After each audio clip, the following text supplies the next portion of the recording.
우리 옆 사람하고 인사합니다. 참 잘 오셨습니다. 건강하시고 행복하세요.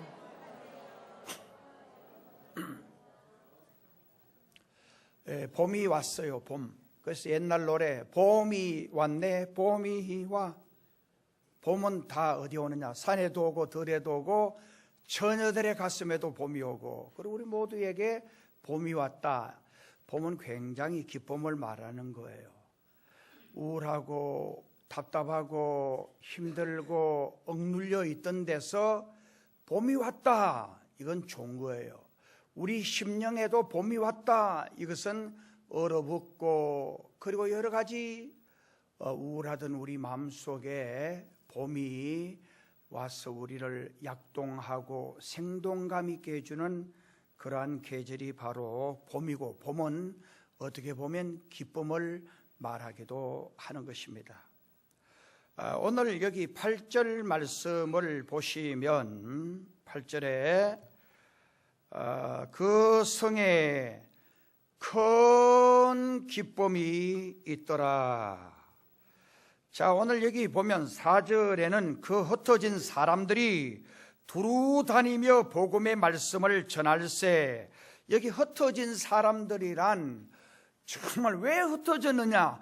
복음 전하다가 핍박을 받고 복음 전하다가 환난을 만나니까 있을 수 없었어요. 그래서 도망을 가고 피하고 이러다 보니까 이 사람들이 흩어진 무리들이 된 거예요. 그래서 이 이들이 모여서 또 교회를 짓고 예배를 드리고 하는 이 단체를 디아스포라 교회라고 하는 거예요. 흩어져서 예배를 드린 거예요. 자, 흩어진 사람들이 두루 다니며 복음의 말씀을 전할세. 그러니까 예수님 때문에 핍박을 받고 예수님 때문에 지금 흩어졌는데 그냥 입을 다물고 있으면 환난이 없고 시련이 없고 편안하게 내 삶을 영위해 갈 수 있는데, 흩어져서도 예수 믿어야 천국 갑니다, 예수 믿어야 영생 얻습니다, 이걸 전하니까 또 환난을 당하는 거예요. 그래서 여기 5절은 그들이 흩어져서 복음의 말씀을 전하는데 빌립이 사마리아 성에 내려가 그리스도를 백성에게 전파하니, 계속해서 복음을 전했다는 그런 말씀이에요. 백성에게 복음을 전파했다는 거예요. 6절 무리가 빌립의 말도 듣고 행하는 표적도 보고 한 마음으로 그가 하는 말을 따르더라. 그 다음에 7절 많은 사람에게 붙었던 더러운 귀신들이 크게 소리를 지르며 나가고 또 많은 중풍 병자와 못 걷는 사람이 나았다라고 말씀을 하고 있습니다.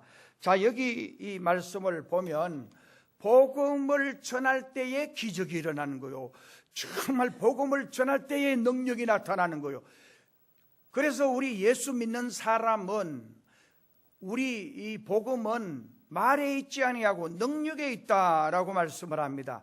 우리가 예수 그리스도의 복음을 전하면은 기적이 일어나는 거예요. 예수 그리스도의 복음을 전하면은 복음이 확장되어지는 거예요. 예수 믿는 사람들이 많아지는 거예요. 자, 그러면은 예수 그리스도는 과연 누구있냐는 거예요. 성경은 예수님은 메시아는 바로 이스라엘 백성들이 계속해서 기다리고 소망하던 대망하던 그분이 메시아예요.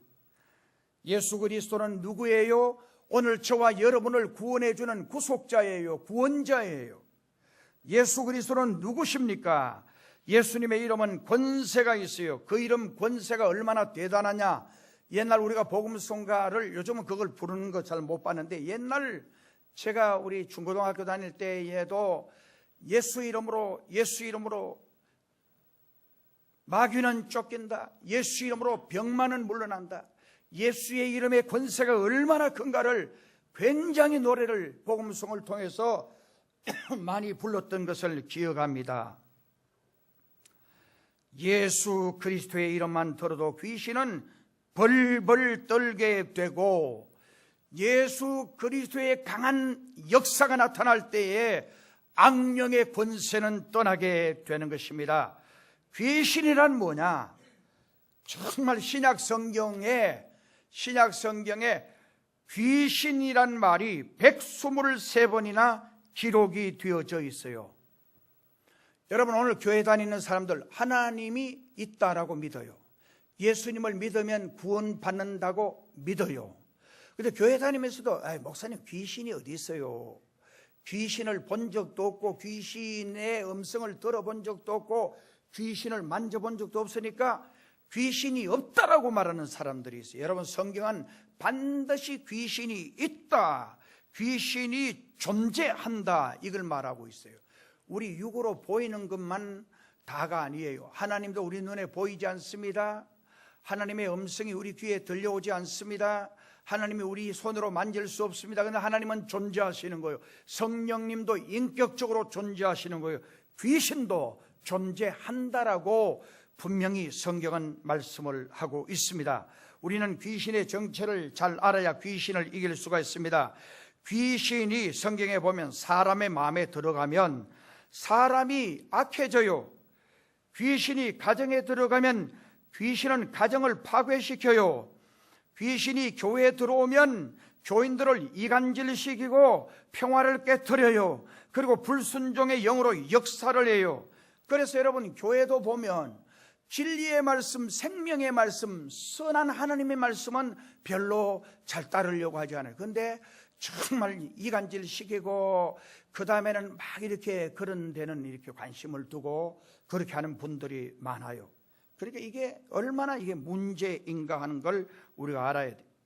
귀신은 불순종의 영으로 우리에게 역사를 해요. 그리고 불평, 불만을 무리들 가운데 퍼뜨리는 거예요. 그러나 그리스도는 우리 영적인 문제뿐 아니라 육적인 문제도 해결해 주십니다. 오늘 본문 말씀에 복음이 전파가 되니까 오늘 여기 겉으로 나타난 질병들이 막 치유가 되는 거예요. 중풍병자들이, 오늘 여기 본문 말씀은 무리가 빌립의 말도 듣고 행하는 표적도 보고 한 마음으로 그가 하는 말을 따랐는데 7절은 많은 사람에게 붙었던 더러운 귀신들이, 더러운 귀신, 자 여기는 더러운 귀신이라 그랬어요. 많은 사람에게 붙었던 더러운 귀신들이 어떻게 크게 소리를 지르면 나가고, 또 많은 중풍병자가 깨끗하게 되고, 못 걷는 자, 그 당시에 뭐 이런 사람이 이제 구체적으로 이제 드러난 사람들이니까, 중풍병자는 혼자 못 오니까 사람들에게 이렇게 엎혀서 오든지 들려서 오든지 정말 몸의 구조가 아주 삐뚤어져서 삐뚤거리면서 오든지 어떻게 하든지 그런 분들이 다 낫는 거예요. 그 다음에 여러 가지 정신적으로, 그다음 마음적으로, 육체적으로 귀신 들린 사람들이 귀신이 막 고함을 치면서 떠나가는 거예요. 그래서 예수 그리스도의 이름 권세가 대단하게 나타난 것을 여기서 볼 수 있습니다. 안전병기가 일어나고 절뚝발이들이 깨끗하게 뛰어지고 중풍병자가 고침을 받습니다.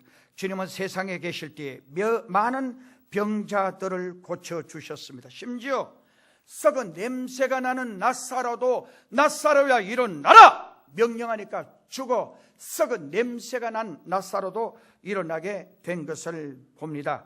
그것은 바로 주님은 생명의 주인이시기 때문입니다. 주님은 오늘 우리 인간이 할 수 없는 어떤 일도 할 수 있는 것입니다. 여러분, 우리 인간은요, 정치도 마찬가지예요. 지금 대통령이, 역대 우리나라 대통령이 대통령 되고 내가 우리 백성들을 지지리도 고생시키고 정말 지지리도 못 살게 만들어야 되겠다, 그런 지도자는 없어요. 옛날 북한의 김일성이도 자기의 유토피아는, 자 저를 보세요. 자 눈을 뜨시고 저를 보세요. 자기의 유토피아는 자기 백성들이 전부 다 흰 이밥에다가 고래등 같은 집을 짓고 소고기 국밥을 먹는 게 그의 유토피아 이상이었어요. 그런데 그렇게 하고 싶은 마음은 독재자든 누구든지 간에 그래 하고 싶은 거예요. 자기 백성을 잘해주고 싶은 거예요. 자기 백성들을 잘 먹이고 싶은 거예요. 정말 자기 백성들을 좋은 집에 살게 하고 싶은 그런 마음이 모든 지도자의 마음에는 있는지도 몰라요. 지금도 대통령이 우리 백성들, 대한민국 백성들을 지지도 못 살게 하고 이 백성들을 정말 계속해서 북한에게 완전히 북한이 우리나라를 점령을 해가지고 이 땅에는 사람들이 2천만 이상 죽도록 만들겠다, 그런 생각을 하고 하는 건 아니에요. 어떻게 하든지 북한하고 친밀해서 통일이 돼야 되고, 그 다음에는 또 잘 사는 사람들 돈 좀 빼내가지고 못 사는 사람들 줘가지고 잘 먹고 잘 살고, 그런 어떤 분배에 대한 이야기를 하는데, 그러나 사람이 만든 이상, 사람이 만드는 정치적인 이념이나 이런 것들은 잘못 이렇게 해버리면 나라를 완전히 망치고 백성들을 옛날 6.25 전쟁 이후에보다도 더 비참하게 만들 수도 있다는 사실을 우리가 알아야 합니다. 그렇기 때문에 우리가 늘 지도자를 위해서 기도하고, 그리고 늘 하나님 앞에 기도해야 합니다. 목회자를 위해서도 기도해야 하는 이유는, 목사를 위해서 계속 기도하는 사람은 설교의 은혜를 받아요. 기도를 안 하면 은혜를 못 받아요. 이것은 당연지사입니다. 정말 우리가 민족, 나라를 위해서 기도하고, 우리 조국 대한민국이 번영하도록 기도하고, 그 다음에 내가 교회 다니는 교회 목사가 정말 말씀을 전할 때 내게 은혜가 되고 감동이 되도록 기도하고 준비된 마음으로 참석하면 구구절절히 그게 은혜가 되는 것입니다. 자, 오늘 말씀 통해서, 자, 주님은 우리를 초청하시는데, 수고하고 무거운 짐진 자들아 다 내게로 오라. 주님은 수고하고 무거운 짐진 자들아 다 내게로 오라, 내가 너희를 쉬게 하리라, 그렇게 말씀을 했어요. 우리 주님이 우리를 초청하신 거예요. 주님을 영접하고 주님을 의지하고 주님을 믿으면 쉼을 얻는다, 주님을 믿고 의지하면 기쁨을 얻는다, 행복을 얻는다라고 말씀을 합니다. 성도 여러분은 어떤 짐을 지고 있습니까? 빌립 집사가 사마리아 성에 내려가서 복음을 전했더니 능력이 나타났습니다. 복음은 능력입니다. 그리스도의 이름은 능력이 있습니다. 구원의 능력을 가지고 있습니다. 예수 그리스도의 이름은 변화를 시키는 능력이 있습니다.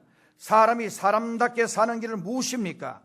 어떻게 살아야 바로 살고 어떻게 살아야 복되게 사느냐, 사람들은 스스로 몰라요. 철학도 이걸 이야기하지 않습니다. 교육도 이걸 우리에게 이야기하지 않습니다. 우리에게 진짜 바른 길, 그래서 옛날 우리가 노래 부를 때 갈 길을 밝히 보이시니, 우리가 예수님을 믿으면 우리의 세계는 너무 어두워요. 내가 어떻게 살아야 바로 살고 내가 어떻게 살아야 정말 바로 가는지 잘 알지를 못해요. 그러나 예수님을 믿으면 주님이 길이 되시고 주님이 생명이 되시기 때문에 우리의 길이 확실하게 되어지는 거예요. 오직 예수 그리스도뿐이에요. 내 마음에 예수님을 모시면 지혜와 명철이 충만해집니다. 그리고 모든 일을 잘 판단함으로 지혜롭게 살아가게 되어지는 것입니다. 여러분, 우리가 사는데 어떻게 살아야 잘 사느냐? 제가 어저께 목금요일 날 여기 에코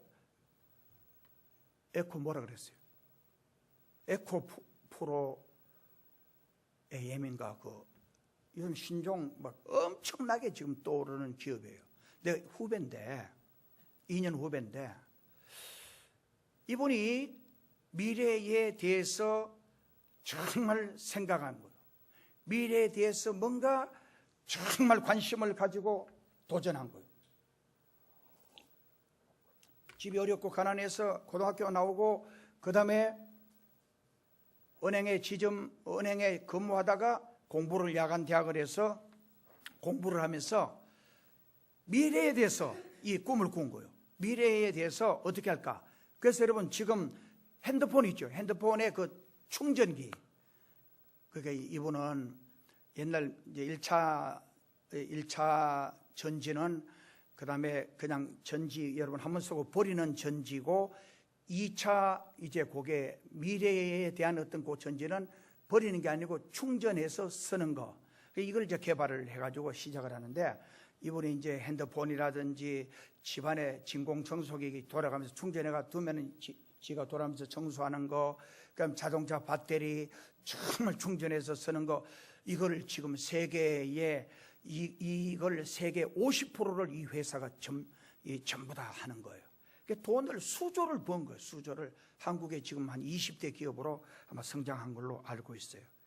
놀라운 능력이 아닙니까? 이분이 이제 이야기를 하시는데 정말 자기는 정말 미래에 대한 꿈을 가진 거예요.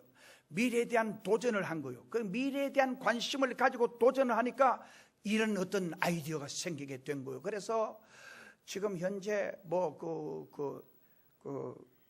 아까 에코프로 BM, 에코프로 GM 포항 쪽은 아마 이 회사를 이제 하는데 청주에 본사가 있고 본사는 서울에 있고 청주에 또 공장이 있고 여기 공장이 있는데 여기도 한 15만 병 저 영일만 저쪽에 지금 공장을 짓고 있다라는 이야기를 들었어요. 그러니까 미래에 대한 어떤 우리는 몰라요. 그냥 살다가 그냥 그러면 되는지 모르는데 미래의 희망과 그리고 미래의 꿈을 가지고 도전하는 그 사람이 반드시 미래의 주인공이 되어지는 것입니다. 우리는 앞길을 몰라요. 우리가 주님께 기도하면 정말 우리가 주님께 간구하면 주님이 우리의 길을 열어주시는 것입니다. 그래서 예수 그리스도를 내 마음에 모시면 지혜와 명철이 충만해지게 되는 것입니다. 그럼 모든 일을 잘 판단하게 되어지는 것입니다. 그리고 예수 그리스도를 내 마음에 모시고 살면 지혜롭게 살아가게 되는 것입니다. 성경은 예수 그리스도를 어떠한 모습으로 설명해 주고 있는가? 예수님은 참빛이 되신다. 성경은 우리에게 그렇게 말씀을 하고 있어요. 요한복음 1장 4절에 그 안에 생명이 있었으니 이 생명은 사람들의 빛이라. 요한복음 8장 12절 예수께서 또 일러 가라사대 나는 세상의 빛이니 나를 따르는 자는 어둠에 다니지 아니하고 생명의 빛을 얻으리라. 예수님은 우리의 빛이 되신다 그렇게 말씀을 하셨습니다. 예수님이 내 마음에 계시면 내 마음의 어둠이 사라지는 거예요. 예수님이 우리 가정에 오시면 우리 가정의 모든 우울함과 정말 여러 가지 불길하고 어둡고 캄캄한 것들이 사라지는 거예요. 예수님이 우리 삶에 오시면 우리의 삶을 밝게 해주시는 거예요. 빛 대신 주님이 오시면 여러분 밤에 한번 실험 안 해보세요. 밤에 캄캄할 때 불을 탁 켜면 정말 모든 어둠은 빛이 딱 켜지면 싹 사라져버려요. 언제 그렇게 되냐? 빛이 들어오면 어둠은 사라져버린 거예요. 예수님은 빛이십니다. 우리 마음속에 예수님을 영접하고 예수님을 우리 심령 속에 모시면 우리 속에 모든 어둠이 사라지는 거예요. 우리 속에 모든 절망이 사라지는 거예요. 예수님을 우리 마음속에 모시면 우리 마음속에는 모든 우울함이, 교회를 다니면서도 우울한 사람, 교회를 다니면서도 늘 성질이 아침부터 저녁까지 늘 성질나는 사람, 정말 불평과 원망이 가득한 사람, 이것은 성령에 잡혀있는 사람이 아닙니다. 마귀가 여러분들을 그걸 컨트롤하는 거예요. 그러니까 늘 불평하고 원망하고 늘 짜증내고 이거는 성령의 속성이 아닙니다. 그리스도의 속성이 아닙니다. 이것은 반드시 마귀가 여러분의 심령을 컨트롤하는 거예요. 아이고 목사님 불평할 게 있으니까 불평하죠. 천만에요. 성령님은 바울은 감옥에 있으면서도 항상 기뻐하라. 내가 다시 말라노니 기뻐하라. 정말 이보다 더 불행한 일이 어디 있습니까? 이보다 더 정말 절망적인 일이 어디 있습니까? 억울하게 매를 맞고 정말 사방을 둘러봐도 한쪽도 밝은 어떤 소망이 없어요. 그러나 예수님 때문에 기뻐하는 거예요. 예수님 때문에 즐거워하는 거예요. 그 다음에 예수님은 장대 위에 노뱀이 된다고 말씀을 하셨습니다. 요한복음 3장 14절 모세가 광야에서 뱀을 든 것 같이 인자도 들려야 하리니 이는 저를 믿는 자마다 영생을 얻게 하려 하심이라. 예수님을 믿으면 영생을 얻는다는 거예요. 예수님을 믿으면 영원히 산다는 거예요. 어디서? 천국에서 영원히 산다는 거예요. 아멘. 크게 아멘. 예수님을 나의 주님으로 믿으면 지옥 가지 않고 영원히 천국에서 영생을 얻는다라는 말씀이에요. 얼마나 간단한지 몰라요. 예수님만 믿기만 하면 광야에서 불평하고 원망하다가 불뱀에게 물려 죽을 때에도 모세가 하나님께 막 백성들이 죽어가니까 지도자의 입장은 고쳐달라고 난리가 났어요. 그러니까 하나님이 고치는 방법은 없어 오직 노뱀을 만들어 달고 정말 그 노뱀을 쳐다보는 자는 구원을 얻으리라. 그래서 성경 요한복음 3장 14절은 모세가 광야에서 뱀을 든 것 같이 인자도 들려야 하리니 이는 저를 믿는 자마다. 그 광야에서 그 노뱀을 쳐다보는 자들은 구원을 받았어요. 출애굽할 때에 정말 문설주의 피를 바르는 가정은 주님이 그 가정에 재앙을 내리시지 않으셨어요. 이 세상에 어떤 사람이라도 예수님을 바라보지 아니하면 구원받을 수가 없어요. 제 주변에 수많은 사람들이 예수님을 알지 못하고 있어요. 여러분, 우리는 복음을 전해야 합니다. 예수 믿으면 천국 가고 예수 믿지 않으면 지옥 간다고 분명히 전해야 합니다. 기독교는 수양의 종교가 아닙니다. 기독교는 만남의 종교도 아닙니다. 기독교는 묵상하고 배우는 교육의 종교도 아닙니다. 인간의 모든 문제는 주님 만남으로 해결될 수 있다. 예수님만이 우리에게 길이라는 거예요. 예수님만이 우리의 생명이라는 거예요. 예수님만이 참 진리라는 걸 가르치는 종교가 기독교입니다. 오늘날 가정의 위기, 정말 얼마나 위기를 만난 가정들이 많은지 몰라요. 가정의 위기, 청소년의 위기, 교육의 위기. 여러분요, 제가 유치원 하시는 분들, 그 다음에 교사들 이렇게 들어보면 유치원도 못 해먹겠대. 저를 보세요.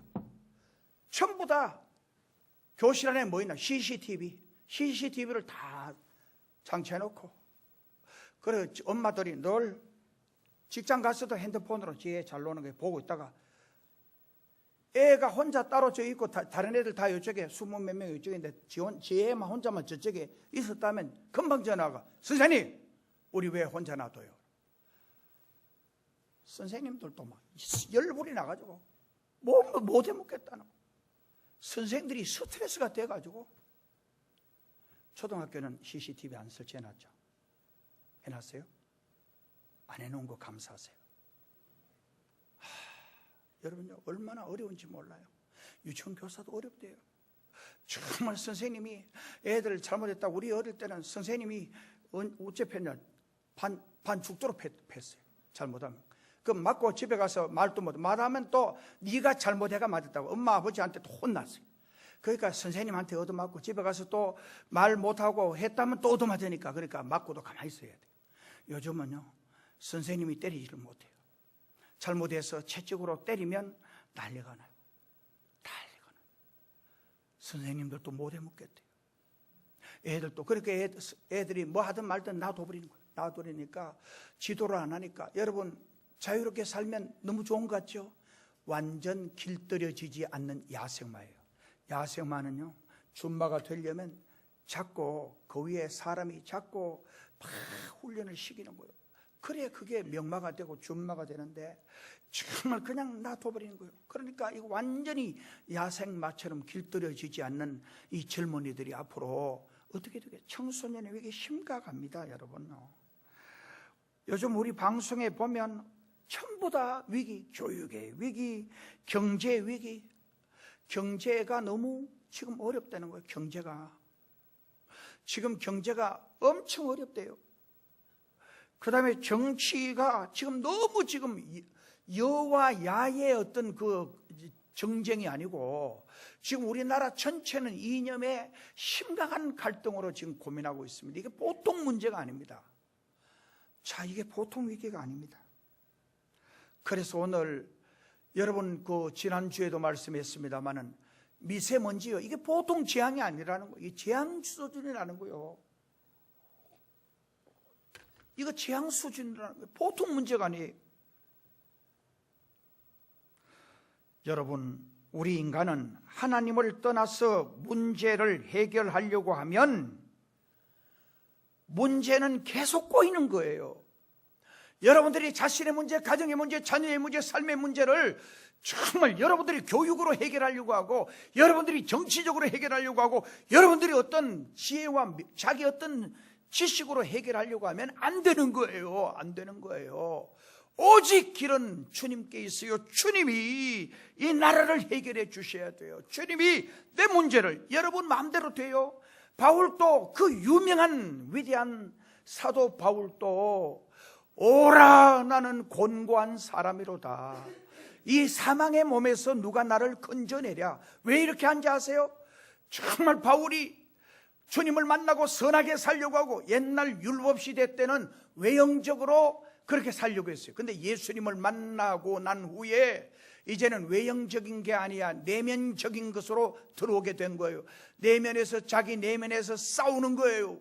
자기 내면에서 정의를 행하고 진리를 행하고 주님의 말씀대로 살려고 하는 자기와, 정말 그리고 본인 성대로 살려고 하는 자기가 계속 충동질하는 거예요. 계속 충동질하는 거예요. 갈라디아서 5장 16절에서 23절에 보면 성령의 열매는 사랑과 희락과 평강과 정과 자비와 양순과 온유와 충성과 절제니, 그러니까 그 다음에 육체의 소욕을 따라 행하고, 그러니까 우리 인간은 육체를 가지고 있기 때문에 육체의 소욕은 성령을 거스리고, 이 소욕은 바로 바라고 원하는 욕심을 말해요. 성령의 욕구는, 성령의 소욕은 바로 육체를 거스리고, 정말 육체의 소욕은 성령을 거스리고, 이게 싸우는 거예요. 자기 안에서 싸우는 거예요. 제가 옛날 고등학교 다닐 때 여러분 그 유명한 지킬 박사와 하이드라는 그 만화가 있었어요. 이 지킬 박사와 하이드는, 지킬과 하이드가 딴 사람이 아니고 한 사람인데, 낮에는 의사로서 선을 베풀고 자비를 베풀고 정말 좋은 일을, 자선사업도 하고 좋은 일을 많이 하는 거예요. 그런데 밤 되면 이게 같은 사람인데 이 도둑질도 하고 음란한 짓도 하고 나쁜 짓도 하고, 이게 내 마음속에 이 두 개가 공존하는 거예요. 그래서 성경은 우리가 영양분을 어디 쪽에 공급하느냐, 우리가 기도하고 성경 읽고 예배 참석하고 말씀 듣고 계속해서 그쪽으로 우리의 영성을 개발해 주면 우리 영이 강한 힘을 얻어요. 여러분 약을 어디 쪽으로 공급하느냐에 따라서, 여러분 그 히로뽕이라든지 마약이라든지 이거 맞으면 완전 사람 미치고 사람이 그렇게 되잖아요. 그 다음에 약도 먹으면은 어느 약을 먹느냐에 따라서 눈이 좋은 약이 있고 코에 좋은 약이 있고 그 다음에는 또 심장에 좋은 약이 있고 다 있잖아요. 마찬가지로 우리가 성경을 읽고 기도 생활을 하고 묵상 생활하면 내 영적인 부분이 강해지는 거예요. 영적으로 강해지면 육적인 욕구와 그리고 마귀가 우리를 유혹하는 그걸 이길 수 있는 거예요. 그래서 성경 읽고 기도하고 그 다음에 예배 드리고 하지 않고 육적인 일에 자꾸 어떻게 하면 저 세상에서 먹고 마시고 잘 살고 편안하게 살고 그 다음에 누리고 살고 즐기고 살고 정말 그리고 떵떵거리고 살까, 이것만 자꾸 관심 가지면 주의 성령이 약해지는 거예요. 성령이 약해지면 육체의 욕구가 강하게 나를 지배하는 거예요. 근데 이거 바울 사도 같은 경우도 오라 나는 공고한 사람이로다 이렇게 한 거 보면 정말 계속 투쟁하는 거예요. 내 안에서 지킬 박사와 하이드가 계속 싸우는 거예요. 정말 여기 싸움에서 누가 이기느냐, 영양분을 어디 쪽에 공급해 주느냐에 따라서 육이 강해질 수도 있고 영이 강해질 수도 있어요. 그러니까 오늘 교인들은 어떠냐, 여러분들 전부 다 저를 위시해서 여러분 전부 다가 육적인데 훨씬 더 강해져 있어요. 영적인 데는 너무 미약해요. 미약해도 너무 미약한 거예요. 이래서는 안 돼요. 정말 영이 강해지도록, 영이 정말 영양분을 공급받을 수 있도록, 영적인 부분이 더 활성화되도록 우리는 거기에 관심을 가져야 돼요. 안 그러면 우리는 영적인 사람이 될 수가 없는 것입니다.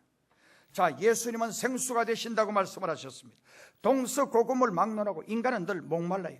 물질에 목말라하고 돈과 부귀와 명예에 목말라하고 사랑과 행복에 목말라하고 진리에 목말라합니다. 그리고 세상을 향한 목마름은 아무리 채워도 갈증만 더해 갈 뿐입니다. 좋은 옷을 입어도 좋은 자동차를 타도 만족하지 못해요. 좋은 집에 옮겨도 만족하지 못해요. 정말 며칠만 있으면. 여러분요, 제가 옛날 저 영남교에 있을 때 40년 전이야. 우리 바로 위 동서집에 은행 지점장인데 대구의 집에 33평짜리야. 나는 코딱지 많은 집에 살다가 그거 가니까 집이 왜 이래 큰지 33평이. 야, 40년 전에. 그리고 식탁도 대리석 같은 좋은 거로 하고 의자도 좋은 거, 소파도 좋고. 야, 진짜 지점장만 돼도 괜찮구나. 진짜 33평 이런 집에. 그리고 우리 그 처형이 그러는 거야. 이사하고 일주일 동안 워낙 이쪽저쪽 다녀 다리가 아프다 그래요. 33평에 워낙 걸어 다녀가지고. 근데 요즘은 70평 80평 사는 사람은 다리가 완전 완전 병원에 가서 기부살 상태가 돼야 돼. 정말 여러분, 근데 33평 사는데 한 보름 한 달 지나니까 아이고 큰 게 아니네 이래 느끼지. 제가 처음 목회할 때 젊은 내외 내가 중매를 해서 포항버스 기사였어요. 근데 우리 환호 거기 이발소 거기 내가 전도하러 갔는데 전도를 하니까 이러는 거예요. 자기도 목사 아들이라는 거예요. 목사님 나 중매 주면 내가 거기에 갈게요 이러는 거야. 총각이 그때 노총각이야. 근데 물어보니까 구남매야. 구남매. 아버지는 목회하시다가 쓰러져가지고 기도원에 계시고 지가 이제 다 벌어가 먹여야 돼. 그래 너 일단 교회만, 내가 말을 약속해 교회만 나오면 내가 중매 주겠다 그랬는데 교회 나오는 그 다음 주부터 정말 나오긴 나오는데 겁이 덜썩 나는 거야. 중매를 해줘야 되니까. 제가 보세요. 안 된다가 없어요. 저는 무조건 된다 이렇게 생각하고 기도 중에 그 총각을 중매해 주려고 딱 찾는데 우리 교회 아가씨 하나가 다 너무 성실하고 착한 아가씨가 있어. 내가 중매를 불러가지고 야 너 조 선생 어때? 이래가 둘이 만나가지고 둘이 잘 살았대요.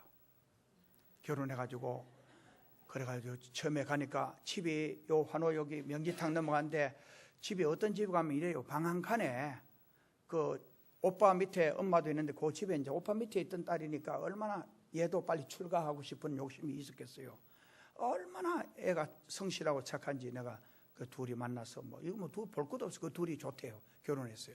내가 출해주고 그리고 신혼여행 갔다 와가지고 신혼여행이야 봐야 있어요. 가니까 방이 방 한 칸에 그 바깥에 그 연탄 부엌에다가 까추 이렇게 비닐로 달아가지고 있는데 정말 그래 내 예배 드려주니까 얘가 눈물 걸썩이면서 너 소원이 뭐냐 하니까 시골에 내 집 하나 시골에라도 좋고 어디라도 내 집 하나 있으면 여한이 없다는 거예요. 집이 한 번도 없었으니까. 그래 좋다. 그런데 한 6, 7개월 그 예배 드리고 있는데 목사님 하양 쪽에 집이 400만짜리 하나 있는데 거기 자기가 살라는데 어떻게 할 거냐 내한테 묻는 거예요. 그건 얘는 내가 보지도 않았어. 살아 그러니까 목사님 보지도 안 하고 어떻게 살아니까 내가 그 보고 사는 게 네 믿음 보고 살라는 거야. 그 사가지고 수리해가지고 제가 가니까 옛날 단독주택 흐름한 그 집을 개조해가지고 그래 예배 드리니까 목사님 이제는 여한이 없습니다. 여한이 없다 그러더라고. 내가 보면 여한이 많을 텐데 말이에요. 자기 집 하나 생겼다고 여한이 없대. 그 예배 드리니까 눈물을 걸썩이면서 정말 거기서 예배 드리면서 그 하양 쪽에 이제 택시 버스 이제 기사가 되면서 가다가 어느 날 또 골짜기에 목사님 산이 2만 몇천 평 나온 게 있는데 그 돈은 얼마인데 지 친구하고 살라는데 어떻게 할까요? 사 그랬어요. 목사님 안 보고 보고 안 보고 사 이랬어요. 그런데 여러분 그 400 얼마 주고 산 집이 10달 만에 그 당시에 4천 몇백만 그쪽에 개발된다면 4천 몇백만 원 생기면서 그 돈하고 이래가지고 빚을 내가지고 친구하고 저기다 또 사는 게 완전히 돈을요 나중에 급속도로 하나님이 축복해 주시는데 한 30년 전에 자기 교회 목사님 자기 개인적으로 차 사주고 그때 사모님 민터도 사주고 돈이 얼마나 벌어졌으면 말이야. 내가 우리 교회에 얼마든지 오라 할 수도 있는데 정말 그 당시에 내가 그 오라 소리 그런 소리는 안 했어요. 그 가까운 게 어려운 게 돕겠다라길래 그거 가라 그랬어.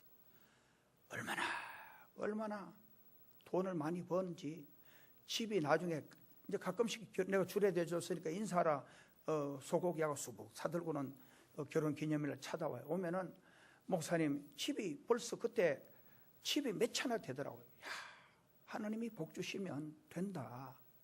내가 비록 어렵고 힘들어도 주님이 나와 함께 하시면 주님은 반드시 나를 되게 해주신다. 아멘. 주님은 생수가 되십니다. 예수님은 생명의 떡이 되십니다. 우리가 먹는 음식은 일시적으로 배고픔을 면해 주기는 하지만 우리를 살리는 음식이 되지는 못합니다. 그러나 예수님은 우리를 살리는 생명의 떡이 되십니다. 예수님을 믿으면 영원히 죽지 않고 사는 축복을 받게 되는 것입니다. 이러한 축복을 누가 받느냐? 예수님을 믿는 사람이 받게 되는 것입니다. 오늘 시간이 많이 갔기 때문에 말씀을 이제 정리하려고 합니다. 여러분, 예수님을 믿되 잘 믿으려고 하세요. 자, 고개를 다 들어봐요. 따라합시다. 예수를 잘 믿자. 저와 같이 고백합니다. 예수님, 사랑합니다. 기도드리겠습니다. 하나님 아버지, 우리 성도들 사랑해 주셔서 예수님 잘 믿게 하여 주옵소서. 예수님 많이 사랑하게 하여 주옵소서. 예수님 사랑으로 갈망해지게 하여 갈급해지게 하여 주옵소서. 예수님을 사랑하는 자들마다 정말 신령한 은혜와 축복을 받아 누리게 하여 주시옵소서. 예수님의 이름으로 축복하오며 기도드리옵나이다. 아멘.